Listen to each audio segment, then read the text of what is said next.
लेकिन उनके आहा क्या समझो तो कि किस बात पे आहा कर रहे हैं, किस बात पे ताली पीट रहे। तुम्हारे लिए तो अभी शुरू होना है और उनका तो घंटों से शुरू है अंदर में वही मनन। पॉइंट समझ गए ना।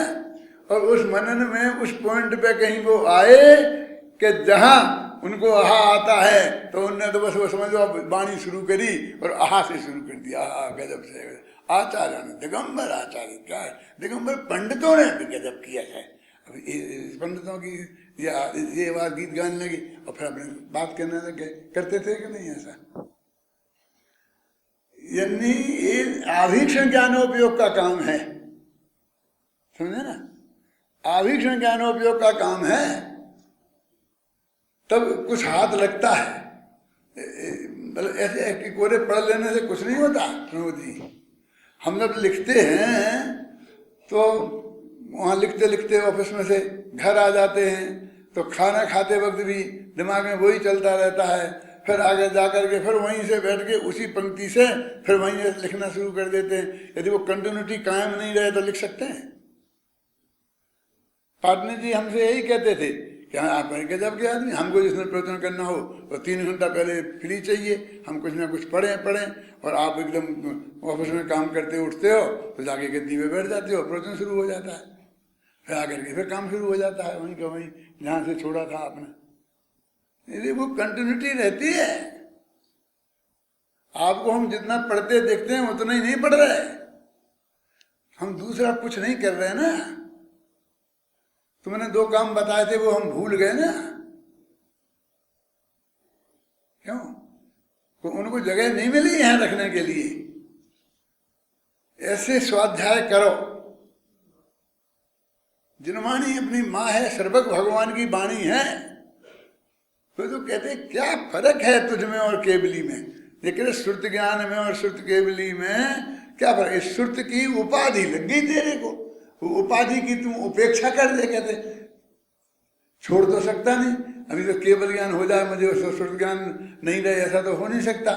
तो हम तुम उसकी उपेक्षा करना माने महिमा दिमाग में थोड़ी कम कर दे। तेरा जो ज्ञान है वो आत्मा के जानने में वैसा ही काम करेगा जैसा केवल ज्ञानी का करता है। और जो केवल ज्ञानी के ज्ञान में जैसा आत्मा आया है, तेरे श्रुत ज्ञान के ज्ञान में भी वैसे ही आत्मा आएगा। हाँ, श्रुत ज्ञान ऐसे भाई अनुभव सब श्रुत ज्ञान में आ जाता है। श्रुत ज्ञान कहा चाहे आनंद गुण में कहा, चाहे आनंद का वेदन भी साथ में है। जब जैसी जो अपेक्षा आएगी तब तैसी वो अपेक्षा लग जाएगी। तो अभी क्या बात कहते देखो, पढ़े अपन कौन से 34वीं गाथा पढ़नी है ना। पढ़ो सुत्तम जिनोपदट्ठम, वो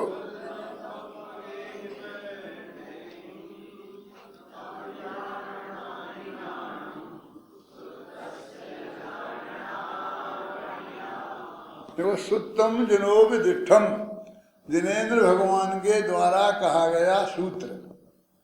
जिनोपदिष्ठम सुत्तम का ये सूत्र बोलते हैं, तत्वार्थ सूत्र। अपने तत्वार्थ सूत्र और समय सार में तो गाथा है, सूत्र नहीं है ना। तत्वार्थ सूत्र में सूत्र हैं, परीक्षा मुख सूत्र में सूत्र हैं, लक्ष्य सिद्धांत कौमुदी में सूत्र हैं और समय सार में गाथाएं हैं। क्यों? तत्वज्ञान समाचार में श्लोक है।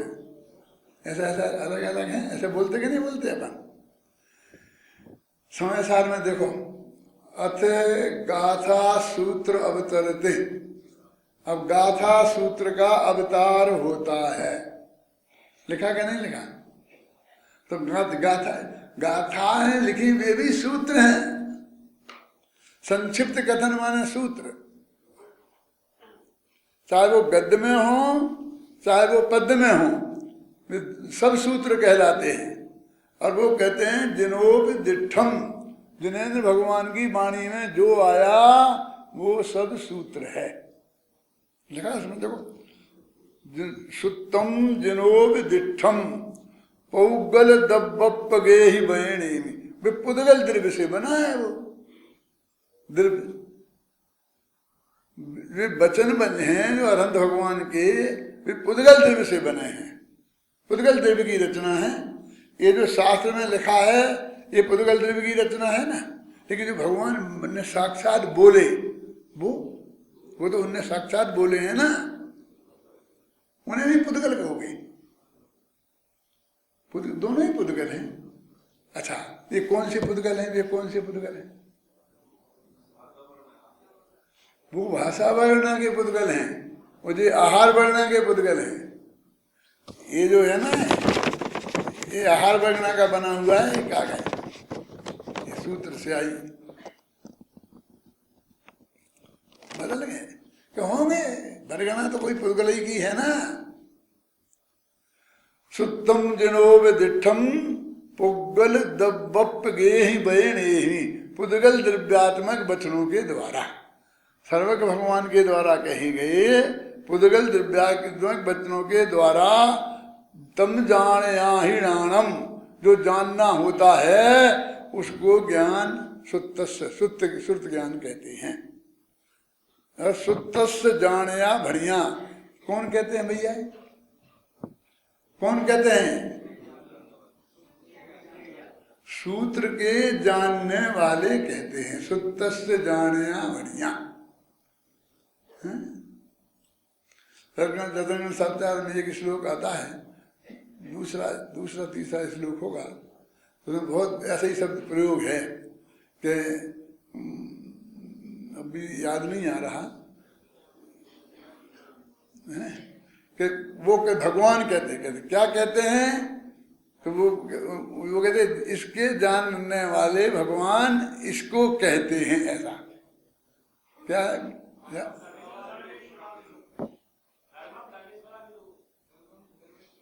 हाँ, बोलो बोलो, सर्वेश्वरा विदु।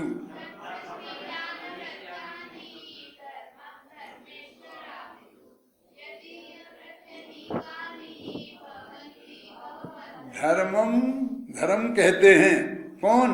धर्मेश्वरा, धर्म के जानकार, धर्म के ईश्वर, इसे धर्म कहते हैं। धर्मम धर्मेश्वरा विदु, धर्म के जानकार धर्म कहते हैं। ऐसे यहाँ ये कह रहे हैं कि सुत्तस्य जाणया, सूत्र के जानकार उसे सूत्र कहते हैं, जो पुद्गल का बना हुआ है। जिन वर कथित पुद्गल बचन ही,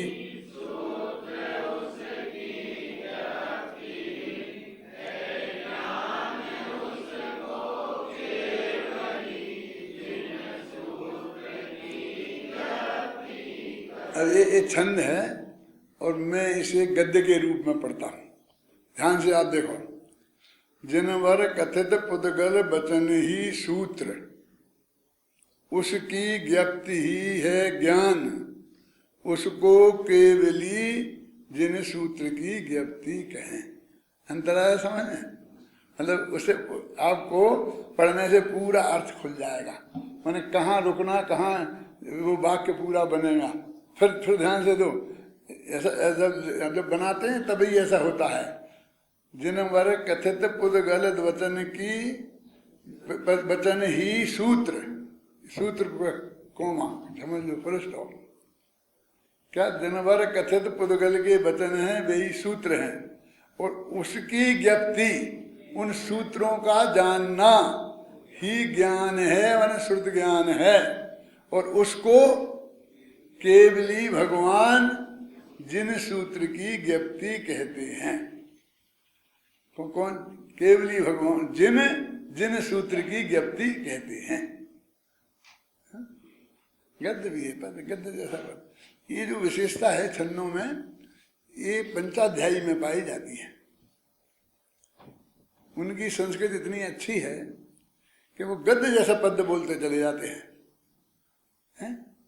एक 10 श्लोक का अर्थ एक साथ करते जाओ तो बिल्कुल जैसे बिल्कुल गद्य में बोल रहे हैं ऐसे बोलते जाओ, चाहे गद्य बोलो चाहे पद्य बोलो, पद्य भी है वो और गद्य जैसा है। ये बहुत काव्य की विशेषताएं हैं।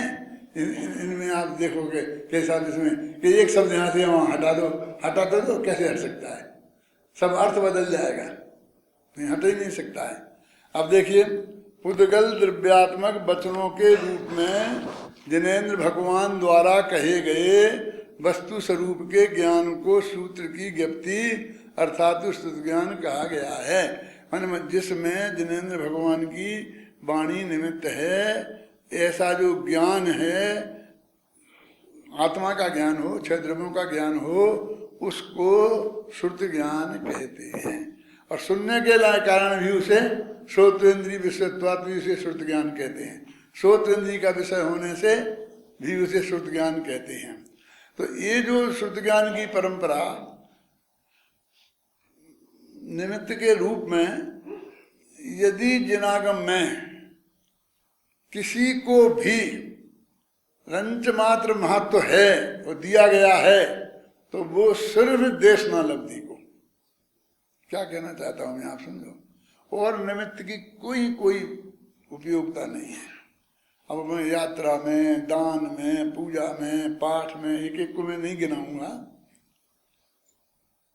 क्योंकि सम्यक दर्शन की प्राप्ति में जो 5 लब्धियां होती हैं उनमें एक देशना लब्धि है, और वो अनिवार्य है, वो निमित्त अनिवार्य है। निमित्त एक ही चीज, और बताओ मुझे ऐसा कोई निमित्त है जो आपके सम्यक दर्शन, हमें आत्मा का अनुभव करना है ना, सम्यक दर्शन चाहिए जिसमें और कोई निमित्त की आवश्यकता हो और जिसके बिना नहीं हो सकता हो, बताओ। तो देशना, वो जो कर्म वरम का उदय वगैरह 6 है ना, वो तो हमें तो ज्ञान में आता नहीं है।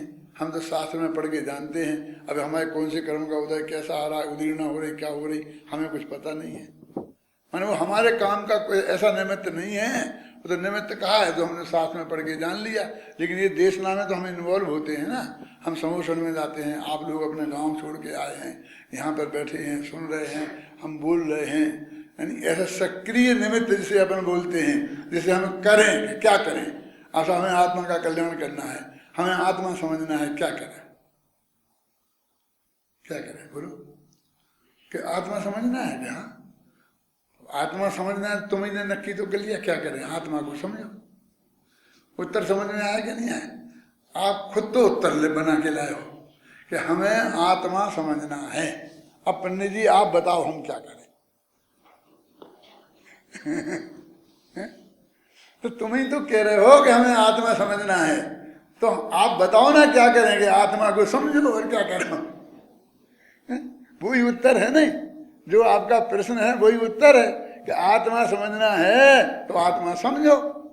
अब और पीछे पड़ोगे तुम कि नहीं कैसे समझे, क्या समझे, कोई समझा, कौन समझा, तो फिर कहेंगे देव सात गुरु भगवान की दिव्य ध्वनि, फिर और बातें आएंगी हैं आपके समझे ना। और बातें कब आएंगी? ये सब देवशास्त्र गुरु खड़े कैसे हो जाते हैं?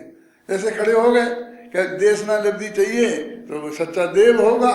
तो देव तो अभी है ही नहीं है, तो कहते उनकी वाणी लिखी हुई मौजूद है। तो वाणी आ गई कि वाणी किसने लिखी? कि आचार्यों ने। आचार्य तो वे भी तो चले गए, हम क्या करें कि जान दो। अभी उनकी वो वाणी तो मौजूद है कि हमें वो भाषा आती ही नहीं है, तो उसका संस्कृत कर देंगे। वे आचार्य दूसरे खड़े हैं अमृतचंद्र कि वो हमें संस्कृत भी नहीं आती है, तो ये हिंदी कर देंगे कि हमें हिंदी भी नहीं आती है। तो जो तुम्हारे भैया बगल में बैठे हैं ये तुम्हें पढ़ के सुना के समझा देंगे। वो पूरी तुम जितने जितने अड़ंगे खड़े करते जाओगे उतने ही उतना एक एक और निमित्त तुम्हारे माथे पे मरता जाएगा। और मुक्ति के मार्ग में क्या कि कहाँ पर जरूरत है बताओ? और तो सब विघ्न ही विघ्न है।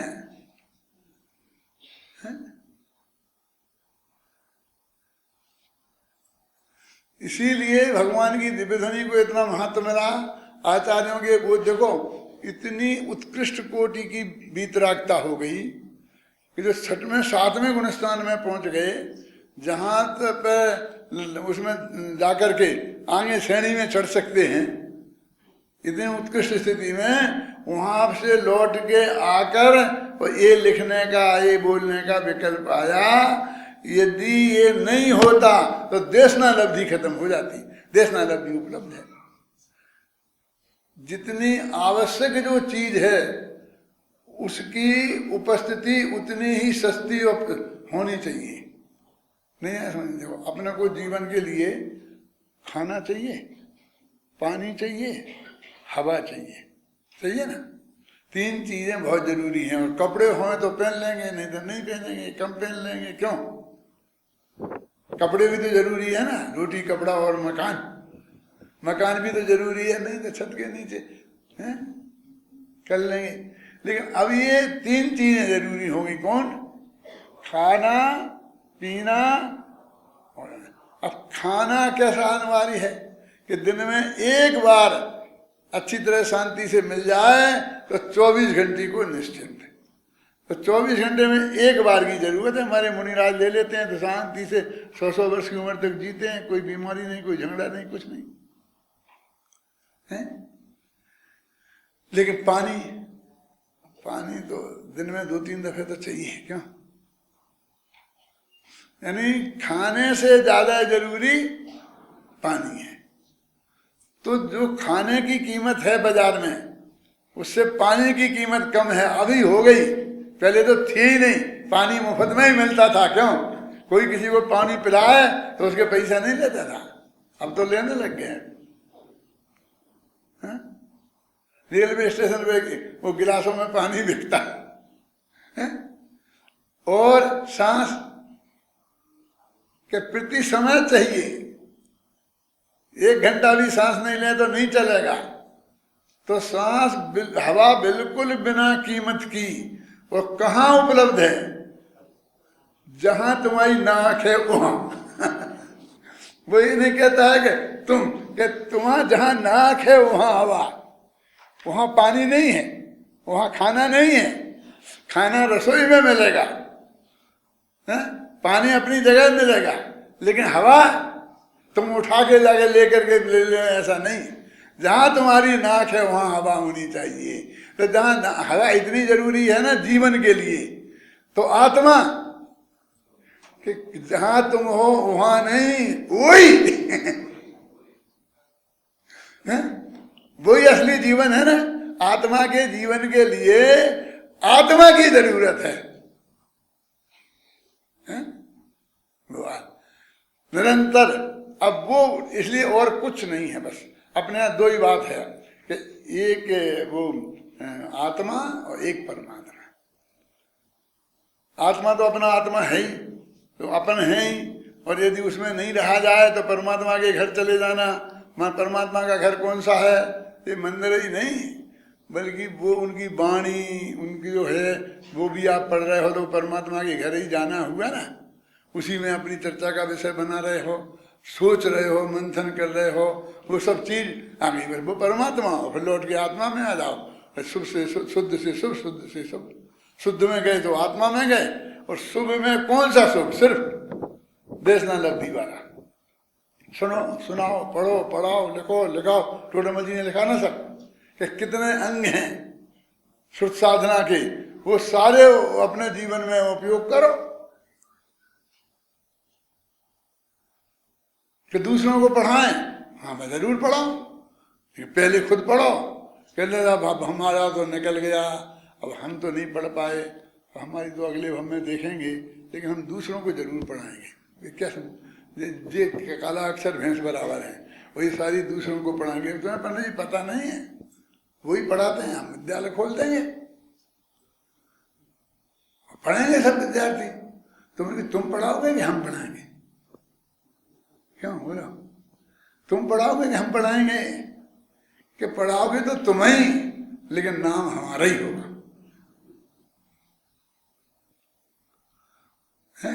क्यों? सोचो, इंग्लैंड में एक यूनिवर्सिटी है, नाम है ना कैम्ब्रिज यूनिवर्सिटी। उसका नाम है कैम्ब्रिज कैसे पड़ा, इसकी कहानी सुनो। वहाँ एक रेस्टोरेंट था, उस रेस्टोरेंट में एक डायरी रखी रहती थी। और डायरी में ये थी कि जो भी आए वहाँ चाय पानी पिए और उसे कुछ लिखना हो तो उस डायरी में लिख दे, और नहीं तो वो डायरी पढ़ना चाहे तो पढ़े, दूसरों का लिखा हुआ।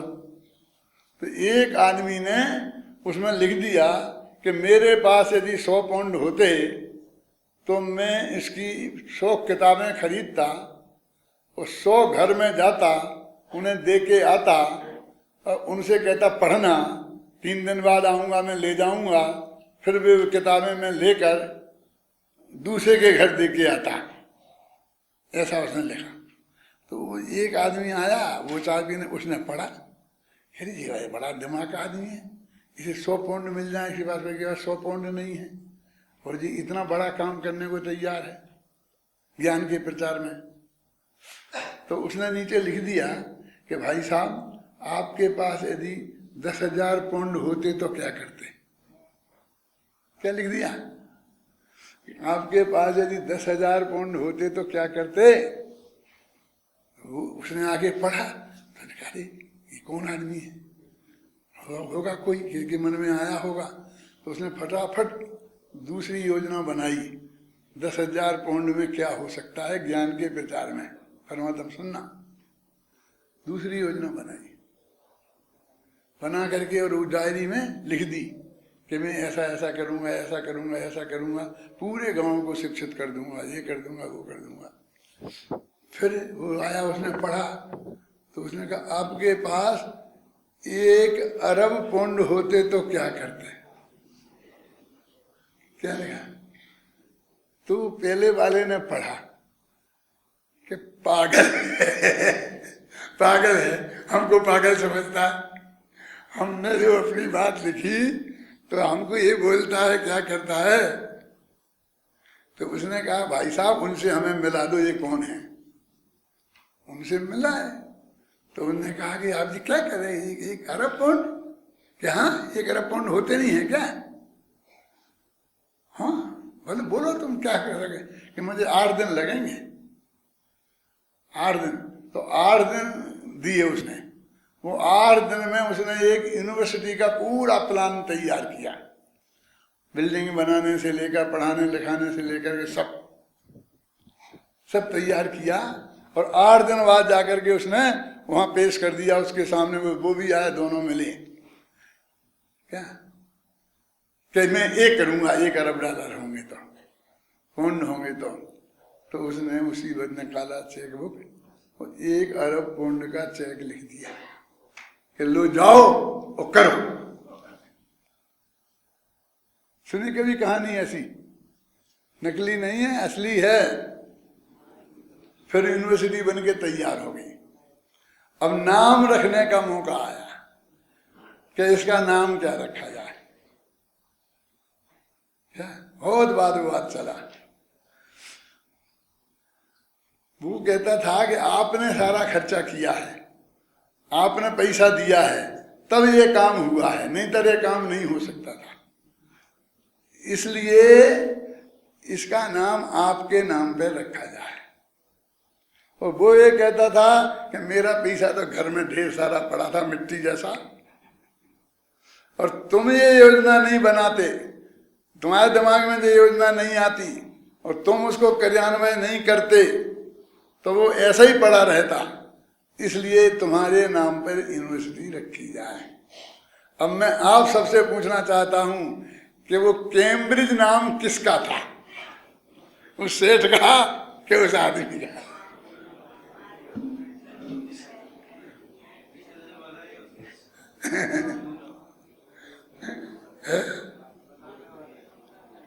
समझ में आया ना?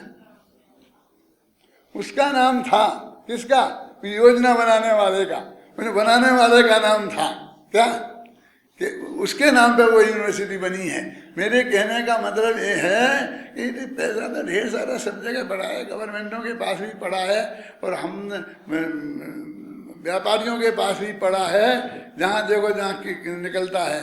और उसमें उसका क्या है, वो उसको कैसे उपयोग करना, उस दो एक ही है ना मोक्ष मार्ग में। धर्म में क्या है ये बोलो, क्या करना है बोलो अशोक? ये देशना लब्धि उपलब्ध कराना ही है ना। तो देशना लब्धि उपलब्ध कराने के अलावा कोई व्यवहार धर्म नहीं है। निश्चय धर्म तो आत्मा का अनुभव और व्यवहार धर्म देशना लब्धि की उपलब्धि। समझ में आया ना?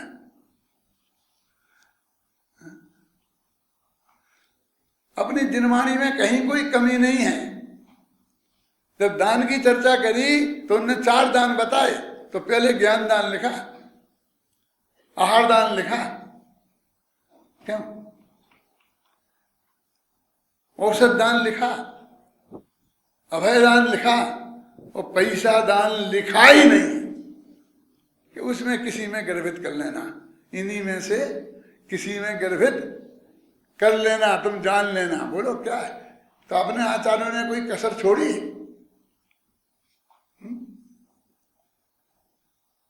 अरहंत भगवान की दिव्य ध्वनि खिरती है, और समोषण कितना बढ़िया बनाया। ऐसा बनाया किसी ने? कितने समोषण बन गए। कैसा बनाया? स्वधर्म इंद्र ने बनाया था कि नहीं? सारी सभा जाकर के बैठी थी, तो वह इंद्र सभा थी कि तीर्थंकर की सभा थी?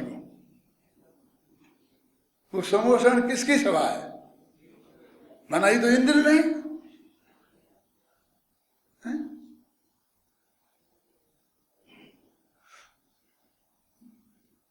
कि नहीं, वो इंद्र सभा तो तुम्हारी बनाते हैं, तुम स्टेज पे नाटक वाटक करते हो ना, कहा मैं पंच कल्याणक में।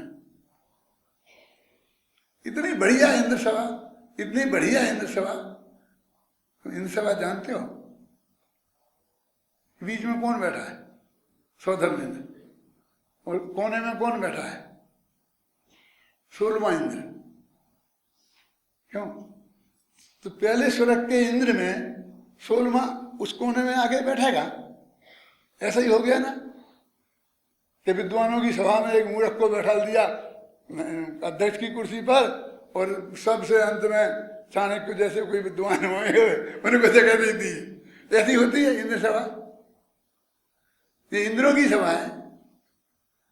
ऐसे उनका स्थान किसका कहाँ होना चाहिए? स्वधर्मी से ईशान बड़ा है कि छोटा? ईशान से सनत कुमार है। अब तुम अच्युत अरण अच्युत स्वर्ग का इंद्र कहाँ है? किसी कौन का? किसी को पता ही नहीं। सब बन गए, कई दफे बन गए, देख आए, कई दफे इंद्र सभाएं देख ली, और फिर देख रही, और फिर अब तो विधान में भी इंद्र सभा, और अब तो शिविर में भी इंद्र सभा। कभी कभी हमारे प्रवचन की जगह हम मर जाएंगे तो इंद्र सभा होगी यहाँ।